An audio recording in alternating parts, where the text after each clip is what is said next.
তামিলনাডুত অনুষ্ঠিত হোৱা 23 সংখ্যক এছিয়া মাষ্টাৰ্ছ এথলেটিক্সত ব্ৰঞ্জৰ পদকৰে উজলিল লাহোৱালৰ মেলেঙিয়াল গাঁৱৰ বাবুল ফুকন। বাবুল ফুকন টেঙাখাত চেঞ্চুৱা মজলীয়া বিদ্যালয়ৰ প্ৰধান শিক্ষক। তামিলনাডুত অনুষ্ঠিত হোৱা প্ৰতিযোগিতাখনত 41খন দেশে অংশগ্ৰহণ কৰিছিল। 41খন দেশৰ মাজত অনুষ্ঠিত হোৱা 400 মিটাৰ ৰিলে প্ৰতিযোগিতাত ভাৰতৰ হৈ প্ৰতিনিধিত্ব কৰি তৃতীয় স্থান পাবলৈ সক্ষম হ'ল বাবুল ফুকন।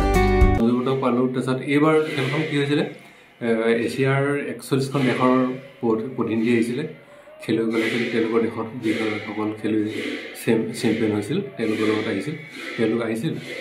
তেওঁলোকৰ লগত কম্পিটিশ্যন কৰি বহুত ভাল লাগিল।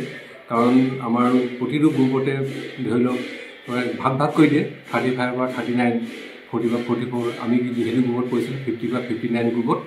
তাত আমাৰ প্ৰতিটো গ্ৰুপতে ধৰি লওক 64, 74 সেনেকুৱা আছিলে। তাত মই 3টা ইভেণ্টত অংশগ্ৰহণ কৰিছিলোঁ, 100 মিটাৰ, 200 মিটাৰ আৰু 400 মিটাৰ। তাত 8টা হিটছ হৈছিলে। আচলতে খেলবিলাকত প্ৰথমতে হিটছ হয়, তাৰপিছত ছেমি ফাইনেল হয়, তাৰপিছত ফাইনেল হয়গৈ। কিন্তু এইবাৰ খেলখনত হিটছৰ পৰা ডাইৰেক্ট 74টাৰ ভিতৰত আমাৰ যিটো গ্ৰুপ হৈছিলে 74টাৰ ভিতৰত 8টা বাছিলে তাৰমানে। কিন্তু মই হিটছত দুটাত হৈছিলোঁ মানে ছেকেণ্ড আৰু এটাত ফাৰ্ষ্ট হৈছিলোঁ। যিটো গ্ৰুপত ফাৰ্ষ্ট হ'লোঁ সেইটো গ্ৰুপত মই ভাৰতৰ টীমৰ হৈ কিনে আকৌ চিলেকশ্যন হ'লোঁ। আমাৰ ভাৰতৰ সেই গ্ৰুপত আছিলে 24জন আছিলে। তাৰপিছত মই 3 নম্বৰ হৈ কিনে আমাৰ যিটো ৰিলে টীমত মই মানে সেই চিলেকশ্যন হ'লোঁ। তাৰপিছত অংশগ্ৰহণ কৰি কিনে আমাৰ 3rd পজিশ্যন আমি পালোঁ। তাত প্ৰথম হ'ল থাইলেণ্ড, প্ৰথম হ'ল Sri Lanka, 2nd Thailand, 3rd Bharat. এই প্ৰতিযোগিতাখনত সোণৰ পদকৰে প্ৰথম স্থান লাভ কৰে শ্ৰীলংকা, ৰূপৰ পদকৰে দ্বিতীয় স্থান লাভ কৰে থাইলেণ্ড আৰু তৃতীয় স্থান লাভ কৰে ভাৰতৰ হৈ প্ৰতিনিধিত্ব কৰা বাবুল ফুকনে।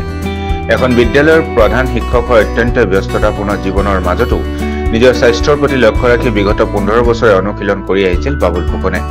মই আজি এছিয়ান খেলিলোঁ ধৰি লওক মই 2 বছৰ খেলিয়ে যে মই এছিয়ান খেলোঁ বুলি সেইটো নহয়। মই ধৰি লওক 12-15 বছৰ পৰা নিজৰ প্ৰচেষ্টাৰ ফলত আজি ভাৰতৰ দলত সেই স্থান লাভ কৰিলোঁ। গতিকে মই ছাত্ৰ ছাত্ৰীসকলেও কওঁ যে সফলতাটো খুব সোনকালে নাহে। সফলতা পাবৰ কাৰণে দীঘলীয়া পৰিশ্ৰম লাগিব। আৰু দীঘলীয়া পৰিশ্ৰম কৰিলে ধৰি লওক এইবিলাক কোনো এনেই নাযায়, তাৰমানে অথলে নাযায়। বাবুল ফুকনৰ এই সফলতাত বিভিন্ন দল সংগঠনৰ লগতে স্থানীয় ৰাইজে অভিনন্দন জনোৱাৰ লগতে সমগ্ৰ ৰাজ্যৰ লগতে ডিব্ৰুগড় জিলাখনলৈ গৌৰৱ কঢ়িয়াই আনিছে বুলি অৱগত কৰে স্থানীয় ৰাইজে। গাঁৱৰে দদাইদেউ বাবুল ফুকনদেৱ, এখেতে আমাৰ গাঁৱলৈ তথা অসম আৰু ভাৰতবৰ্ষলৈ সুনাম কঢ়িয়াই আনিছে।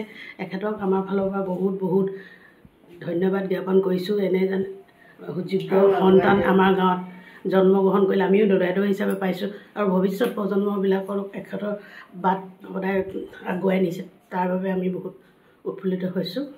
মোৰ ভাইটি হয়, কুটুমো হয়। মই ববাই আমাৰ ভাইটিক আমাৰ গাঁওখনো হয় বহুত আশীৰ্বাদ কৰিছোঁ, যাতে শিক্ষকৰ লগতে উঠি অহা জীৱ-জন্ম তেওঁলোকো আগুৱাই যাওক। তাকে আমি বহুত ধন্যবাদ।